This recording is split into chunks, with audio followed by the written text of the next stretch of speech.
اللہ سبحانہ و تعالی کچھ ایسے پاکیزہ بندوں کو چن لیتا ہے جو اس کے حبیب صلی اللہ علیہ وسلم سے ایسا عشق کرتے ہیں کہ اپنا سب کچھ قربان کر دیتے ہیں۔ یہ عشق رسول عطیہ الہی ہے۔ اللہ جسے عطا فرماتا ہے اسے زمانے کا سردار بنا دیتا ہے۔ ایسی ہی داستان سیدنا بلال حبشی رضی اللہ تعالی عنہ کی بھی ہے۔ اس عشق کی بدولت اللہ سبحانہ و تعالی نے ایک حبشی غلام کو وہ عزتیں اور عظمتیں عطا فرمائیں کہ عشق رسول ہی ان کی شناخت بن گیا، اور رسول اللہ نے انہیں اپنا خزانچی مقرر فرمایا، معزن رسول ہونے کا اعزاز ملا، اور پھر سالوں آپ کی یہ پرسوز آذان سے مسجد نبوی اور شہر رسول کے در و دیوار گونجتے رہے۔ لیکن آپ کی زندگی میں ایسا دردناک موڑ آیا کہ آپ کو اپنے حبیب صلی اللہ علیہ وسلم کا محبوب شہر چھوڑنا پڑا، اور آپ نے آذان دینا بھی چھوڑ دی۔ لیکن زندگی کا لمبا عرصہ گزرنے کے بعد اچانک آپ کو شہر رسول آنے کا حکم ملا، اور آپ جب مدینۃ الرسول حاضر ہوئے تو ایسا واقعہ رونما ہوا کہ جس نے انسان تو کیا مدینہ کے در و دیوار کو بھی رلا دیا۔ کس چیز نے آپ کو مدینہ طیبہ سے جانے پر مجبور کیا، اور کس کے حکم پر آپ فوراً مدینہ پاک پہنچے، اور وہاں رلا دینے والا کیا واقعہ رونما ہوا؟ آئیے اس ایمان افروز داستان عشق کو سن کر اپنے ایمان کو تازہ کرتے ہیں۔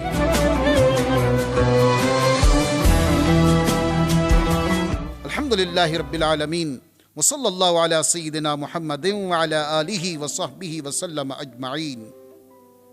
یہ کہانی ہے ایک حبشی غلام کی جو اپنے نسب کے اعتبار سے تو غلام تھا لیکن ملت اسلام کا آقا کہلایا۔ اس حبشی غلام کا نام سیدنا بلال رضی اللہ تعالی عنہ ہے۔ آپ کے والد کا نام رباح اور والدہ کا نام حمامہ رضی اللہ تعالی عنہ تھا۔ آپ کے والدین غلام تھے، اور اسی غلامی میں سیدنا بلال رضی اللہ تعالی عنہ مکہ مکرمہ میں پیدا ہوئے۔ آپ قریش کے سردار امیہ بن حلف کے غلام تھے، اور ان چند خوش نصیبوں میں شامل ہیں جو شروع میں ہی آپ صلی اللہ علیہ وسلم پر ایمان لے آئے تھے۔ طریقہ برہانیہ کے شیخ طریقت امام اہل بیت سیدی امام فخر الدین شیخ محمد عثمان عبد البرہانی سیدنا بلال حبشی رضی اللہ تعالی عنہ کے قبول اسلام کا واقعہ اپنی کتاب احسن القصص میں یوں بیان فرماتے ہیں کہ اسلام کے ابتدائی ایام تھے۔ ایک روز نبی کریم صلی اللہ علیہ وسلم اور سیدنا ابو بکر صدیق رضی اللہ تعالی عنہ مکہ والوں سے دور ایک غار میں تشریف فرما تھے، اور سیدنا بلال حبشی رضی اللہ تعالی عنہ ان پہاڑوں میں بکریاں چراتے تھے۔ جب سیدنا بلال بکریوں کا ریوڑ لے کر وہاں سے گزرے تو نبی کریم صلی اللہ علیہ وسلم غار سے باہر تشریف لے آئے اور فرمایا، اے چرواہے کیا دودھ ہے؟ تو سیدنا بلال نے عرض کی کہ میرے پاس ایک بکری میں دودھ ہے، اور وہ میری ضرورت کے لیے ہے، اور اگر آپ پسند فرمائیں تو میں وہ دودھ آپ کو دے دوں۔ نبی کریم صلی اللہ علیہ وسلم نے فرمایا، اس بکری کو لے آؤ۔ پھر آپ صلی اللہ علیہ وسلم نے ایک بڑے پیالے میں خود اس بکری کا دودھ دوہا اور خوب جی بھر کے پیا۔ پھر آپ صلی اللہ علیہ وسلم نے دودھ دوہا اور سیدنا ابو بکر صدیق نے جی بھر کے پیا، اور پھر تیسری مرتبہ آپ صلی اللہ علیہ وسلم نے دودھ دوہا اور سیدنا بلال کو بھی جی بھر کر پلایا۔ پھر جب بکری کو چھوڑا تو اس کے تھن پہلے سے زیادہ بھرے ہوئے تھے۔ پھر آپ صلی اللہ علیہ وسلم نے سیدنا بلال کو اپنے پاس بلا کر فرمایا، اے بلال میں اللہ کا رسول ہوں، تمہاری اسلام کے متعلق کیا رائے ہے؟ سیدنا بلال تو پہلے ہی رسول کریم صلی اللہ علیہ وسلم کی ذات اقدس سے متاثر ہو چکے تھے، اور پھر آپ صلی اللہ علیہ وسلم کا دل نشیں انداز گفتگو، سبحان اللہ، سیدنا بلال نے دعوت اسلام پر لبیک کہتے ہوئے کلمہ شہادت پڑھا اور فوراً اسلام لے آئے۔ نبی کریم صلی اللہ علیہ وسلم نے سیدنا بلال کو اسلام چھپانے کا حکم دیا۔ اس وقت سیدنا بلال حبشی رضی اللہ عنہ کی عمر مبارک 28 برس تھی۔ یہ اسلام کا اولین دور تھا، اور نبی کریم صلی اللہ علیہ وسلم اللہ کے حکم سے حکمت عملی کے ساتھ اسلام کی تبلیغ فرما رہے تھے۔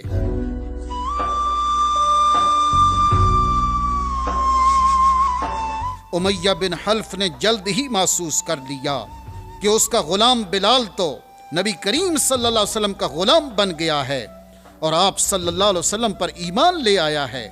امیہ بن حلف چونکہ سخت مشرک اور دشمن اسلام تھا، اسے جب یہ معلوم ہوا تو وہ آتش انتقام سے بھڑک اٹھا۔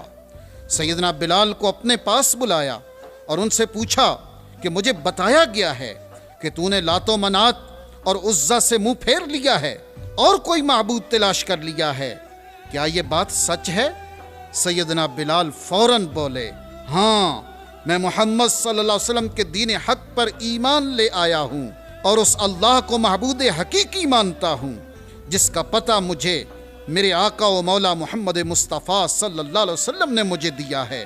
امیہ بن حلف نے سیدنا بلال کا یہ بے باک جواب سنا تو سر سے پاؤں تک بدن میں آگ لگ گئی کہ ایک غلام ہوتے ہوئے اس قدر بے باکی۔ وہ برداشت نہ کر سکا، شدید غصے میں کہنے لگا، بلال، اس دین سے باز آ جا ورنہ تجھے شدید عذاب سے دوچار کر دوں گا۔ بلال تو ایمان کی حلاوت پا چکے تھے، وہ کہاں پیچھے ہٹنے والے تھے۔ عشق مصطفیٰ صلی اللہ علیہ وسلم کی پاداش میں امیہ نے سیدنا بلال پر ظلم و ستم کے پہاڑ توڑنا شروع کر دیے۔ مکہ کی یہ زمین اپنی گرمی کی وجہ سے مشہور تھی، وہ دھوپ میں تانبے کی طرح گرم ہو جاتی تھی۔ امیہ سیدنا بلال رضی اللہ تعالی عنہ کو شدید دھوپ میں تپتی ہوئی زمین پر لٹا دیتا اور کبھی آپ کے سینے پر بھاری بھرکم پتھر رکھتا تو کبھی آپ کو دہکتے ہوئے انگاروں پر لٹا دیتا۔ آپ کے بدن کی چربی پگھل پگھل کر انگارے بجھا دیا کرتی تھی، لیکن آپ کے سینے میں عشق رسول صلی اللہ علیہ وسلم کی وہ شمع روشن تھی کہ ظلم و ستم کی کوئی آندھی اسے بجھا نہ سکی۔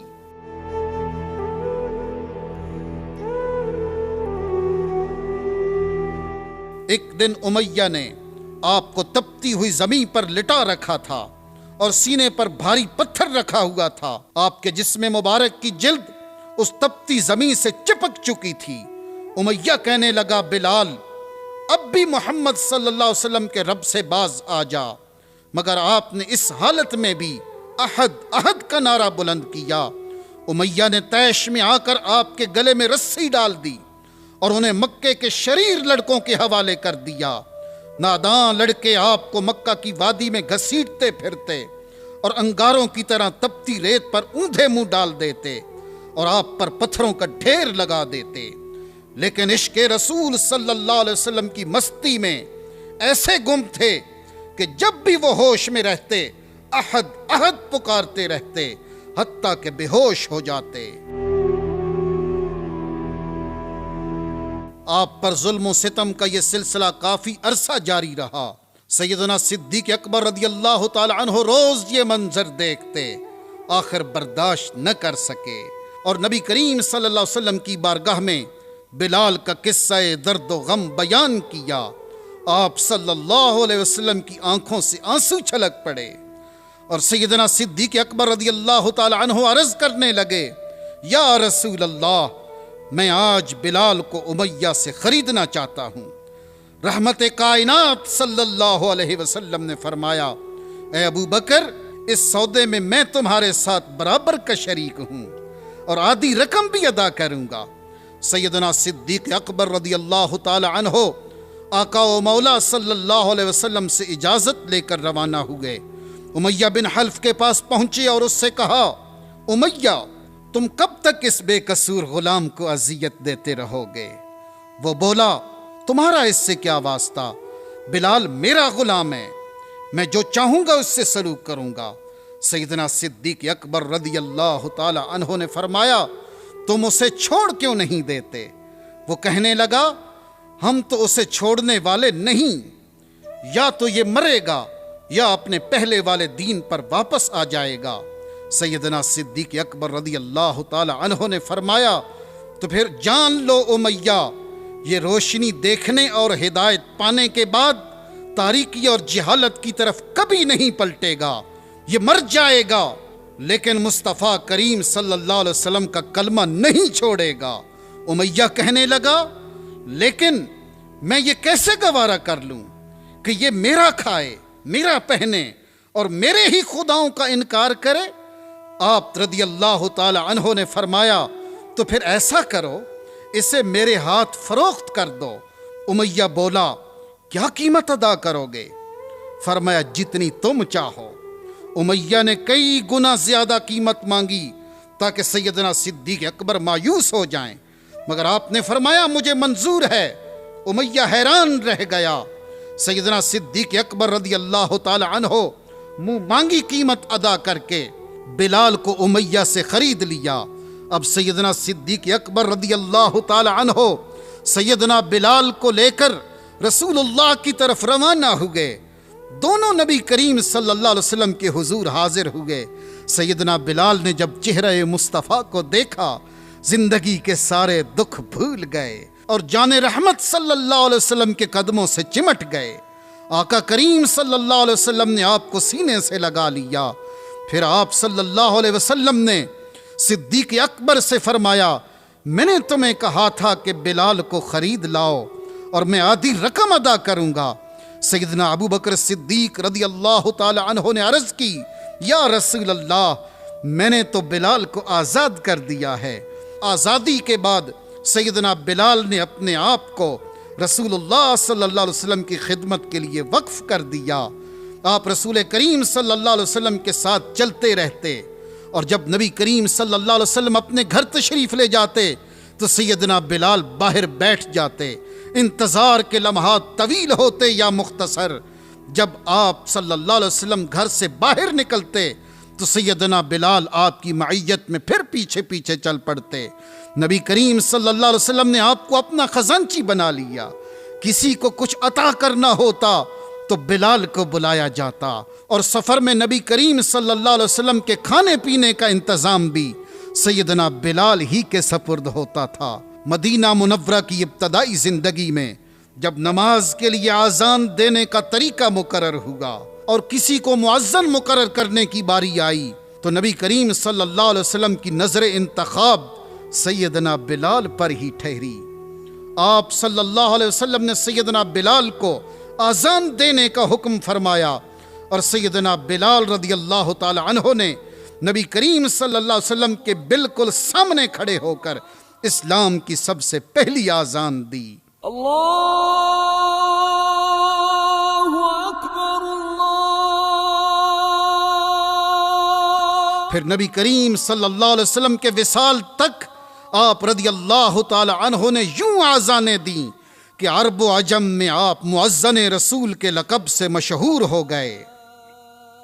فتح مکہ کے دن جب وہ سارے سردار اور ظالم لوگ جو رسول کریم صلی اللہ علیہ وسلم اور آپ کے غلاموں کو بیت اللہ میں نماز پڑھنے نہیں دیتے تھے اور ظلم و ستم کرتے تھے، آج وہ سب مجرموں کی طرح سر جھکائے صحن کعبہ میں نبی کریم صلی اللہ علیہ وسلم کے سامنے کھڑے تھے۔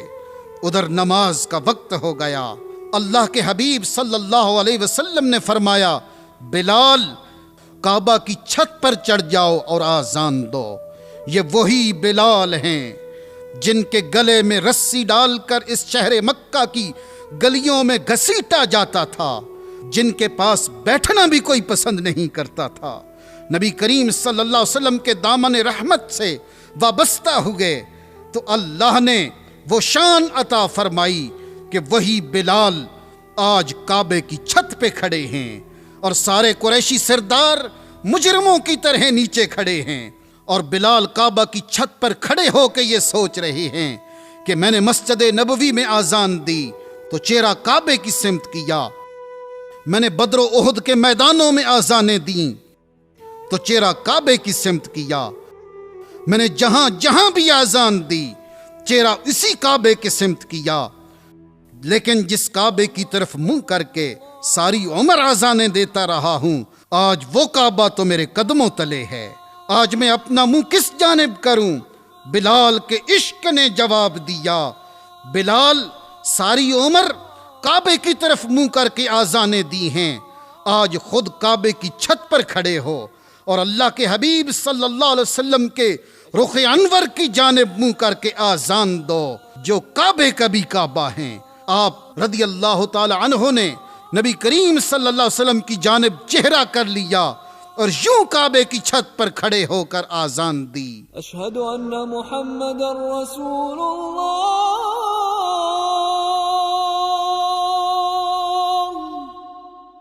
اسی منظر میں علامہ محمد اقبال نے حضرت سیدنا بلال کے حضور یہ نذرانہ پیش کیا، چمک اٹھا جو ستارہ تیرے مقدر کا، حبش سے تجھ کو اٹھا کر حجاز میں لایا، ہوئی اسی سے تیرے غم کدے کی آبادی، تیری غلامی کے صدقے ہزار آزادی، نظر تھی صورت سلیماں ادا شناس تیری، شراب دید سے بڑھتی تھی اور پیاس تیری، مدینہ تیری نگاہوں کا نور تھا گویا، تیرے لیے تو یہ صحرا بھی طور تھا گویا، ادائے دید سراپا نیاز تھی تیری، کسی کو دیکھتے رہنا نماز تھی تیری، ازاں ازل سے تیرے عشق کا ترانہ بنی، نماز اس کے نظارے کا ایک بہانہ بنی، خوشاں وہ وقت مدینہ مقام تھا اس کا، خوشاں وہ دور کے دیدار عام تھا اس کا۔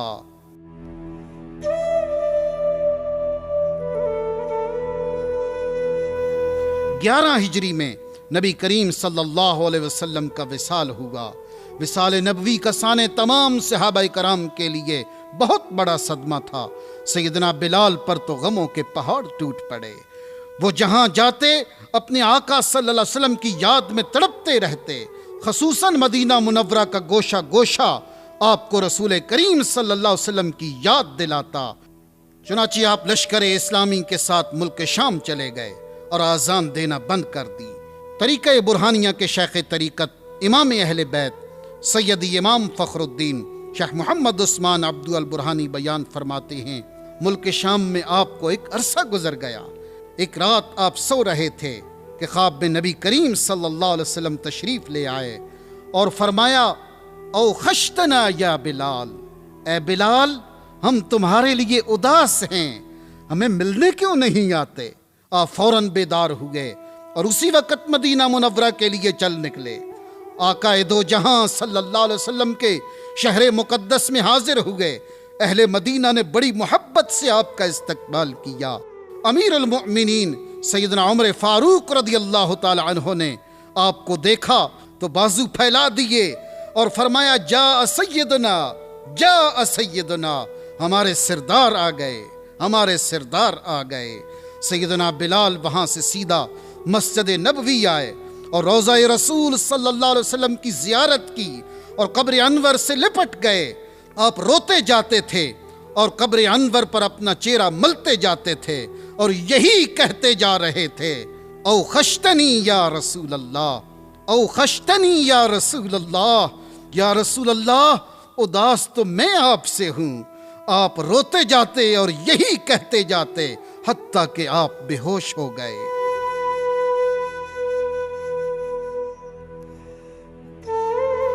اتنی دیر میں لوگ مسجد میں جمع ہونے لگ گئے اور فرمائش کرنے لگے، بلال ایک دفعہ وہ آذان تو سنا دو جو حبیب مصطفیٰ صلی اللہ علیہ وسلم کے زمانے میں سناتے تھے۔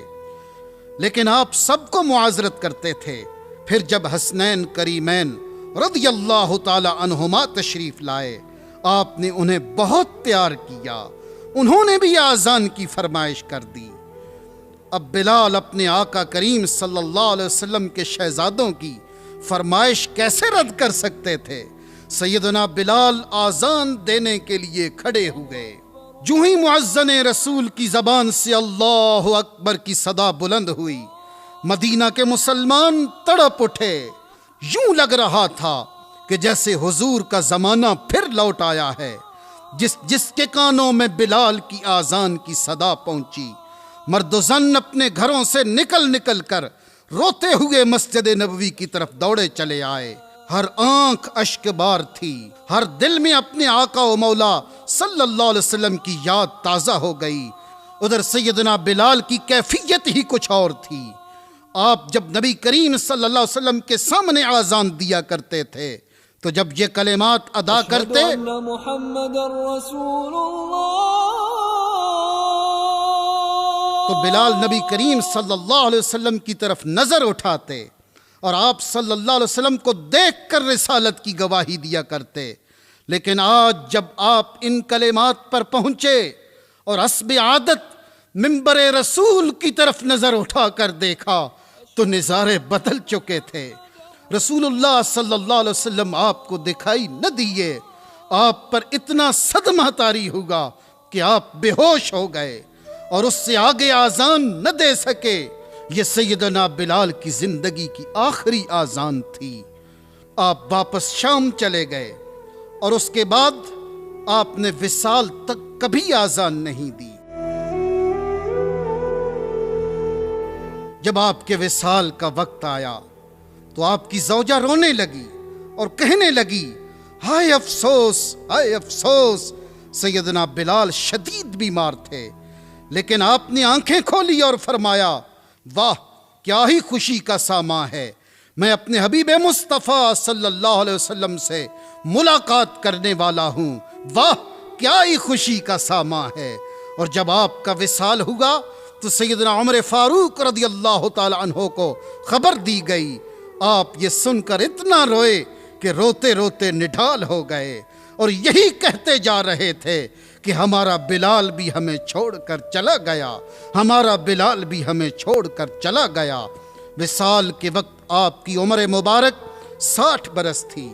آپ کو دمشق میں باب الصغیر کے قریب دفن کیا گیا.